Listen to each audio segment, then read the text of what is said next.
Boa noite. Vamos dar início ao estudo das anemias de interesse médico. Para iniciar, vamos definir o que é anemia.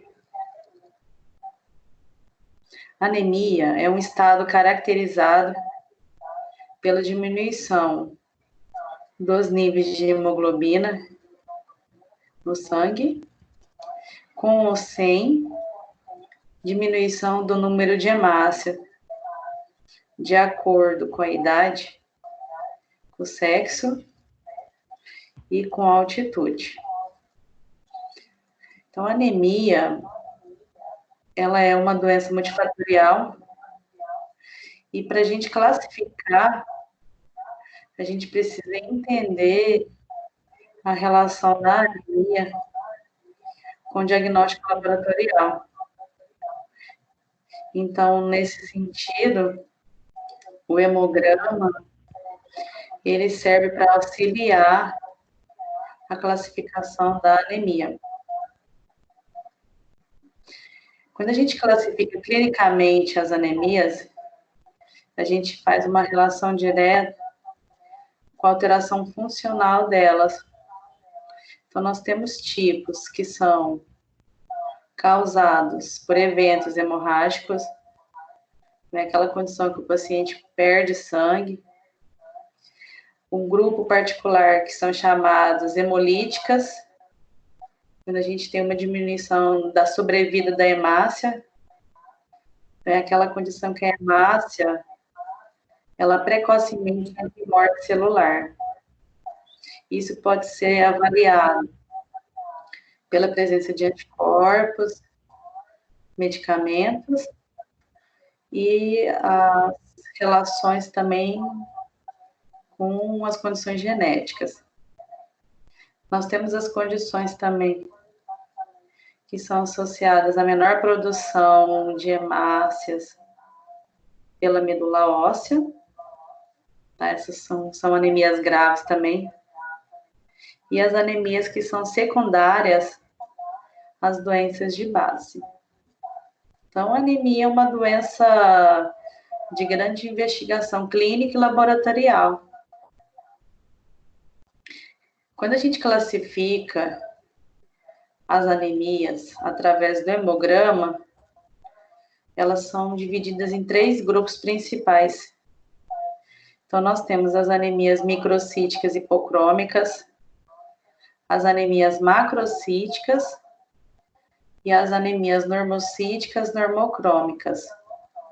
A gente classifica morfologicamente as anemias a partir dos índices hematimétricos, VCM, HCM e CHCM, que são os 3 índices da parte do eritrograma, né, a partir do cálculo do número de hemácias, da concentração de hemoglobina e da porcentagem do hematócrito. Então, o eritrograma, ele traz esses 3 índices e pelo cálculo e associando com o valor de referência, a gente consegue classificar morfologicamente essas anemias. Então, elas são baseadas pela relação com o tamanho da hemácia. Então, alguns exemplos dessas classificações na clínica das anemias. Então, as microcíticas hipocrômicas, o exemplo mais comum é por deficiência de ferro. As macrocíticas, por deficiência de ácido fólico e ou vitamina B12. As normocíticas e normocrômicas, que são o grupo das anemias hemolíticas e grande parte genéticas. Nós temos 2 situações, né, que tem que levar em consideração sobre a anemia. Então, nós vamos estudar a partir das próximas aulas as anemias verdadeiras, que são aquelas anemias caracterizadas pela redução da massa eritrocitária, ou seja, do número total de hemácias. Verdadeiramente, o número de hemácias ele vai ser menor, como consequente também a concentração de hemoglobina circulante no sangue. Agora, a gente tem uma relação com uma anemia chamada relativa ou falsa anemia. É aquela anemia que a gente vai ter um aumento do volume plasmático em relação à massa eritrocitária. Então, é aquela anemia que a hemácia ela vai diminuir a quantidade na circulação, porque a gente vai ter um aumento da quantidade de água. É como se fosse uma anemia mascarada. Exemplos como mulher em gestação, pacientes, né, com hiperidratação e que estão tratando doenças como a insuficiência renal cardíaca congestiva, pacientes que estão tratando doenças cardíacas, como a insuficiência cardíaca congestiva, e pacientes com insuficiência renal, como renal crônico. Então, só para a gente perceber, né, que essa anemia relativa, se a gente tratar o paciente e o quadro desaparecer, a anemia também ela vai sumir. Todas as manifestações clínicas da anemia, elas são em decorrência da redução da capacidade de transporte de oxigênio no sangue e, consequentemente, da menor oxigenação desses tecidos. Então, o paciente ele vai desenvolver um quadro de hipóxia, podendo ser de uma forma mais controlada ou mais avançada. Então, nós temos sintomas importantes, como cefaleia, perversão do apetite, que é a mudança dos hábitos alimentares, vontade de comer coisas fora do comum, mais diferentes, tontura e fraqueza muscular. Então, essa anemia ela é baseada pela parte de sintomas e sempre também levar em consideração que, dependendo da intensidade desses sintomas, a gente precisa avaliar o grau da anemia. Se é uma anemia aguda ou crônica. A aguda é aquela anemia rápida que aparece em poucos dias, né, e ela já se instala.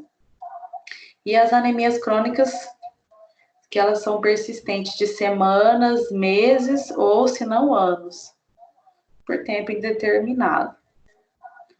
A idade do paciente pode influenciar bastante.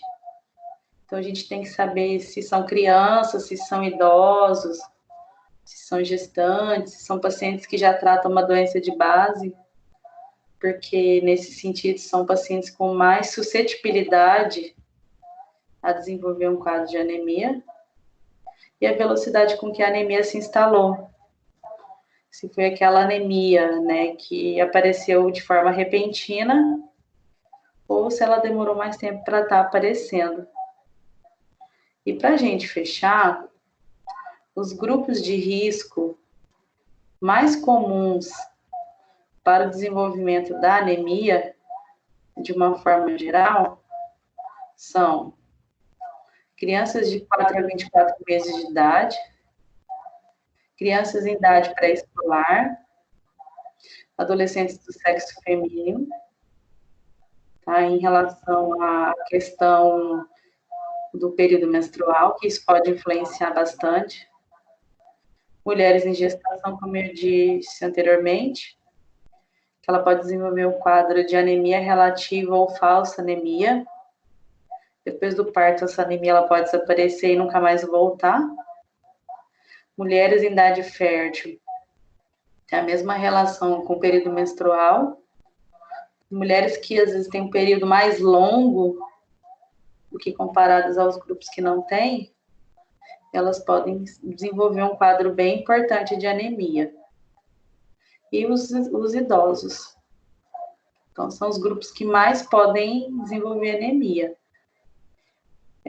Não, assim, especificando, mas qualquer pessoa pode desenvolver. Só que esses grupos são os que mais acontecem. Tá certo? Um abraço a todos.